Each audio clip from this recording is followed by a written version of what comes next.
લાવ્યા ઘંટો કા કામ મિનિટો મેં મિત્રો સાંભળેલું છે ને તમે? તો કલાકનું કામ મિનિટોમાં થઈ જાય. તો મિત્રો આપણે ફેવિકોલથી કોઈ પણ આઈટમ રમકડા બનાવતા હોય, પ્રોજેક્ટ બનાવતા હોય તો એમાં સુકાવા દેવા વાર લાગતો હોય તો આપણે ગ્લુગન આવી ગઈ છે, તાત્કાલિક લગાડો અને ચોંટી જાય. તો મિત્રો આ 100 વોલ્ટની છે, આ 40 વોલ્ટની છે. 40 વોલ્ટમાં 3 કલર છે. આ 20 વોલ્ટની છે. તો મિત્રો હવે તમને બીજા આગળના વિડીયોમાં હું બતાવીશ ને તો ગ્લુગન કઈ રીતે કામ કરે છે એ પણ બતાવીશ. તો મિત્રો તમે અત્યારે જોઈ લો ગ્લુગન.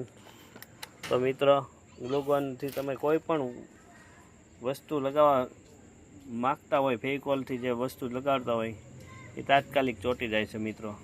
તો ગ્લુગનને તમને વાપરવાની પ્રોસેસ હું તમને બીજા વિડીયોની અંદર બતાવીશ કે ગ્લુગન કઈ રીતે કામ કરે છે.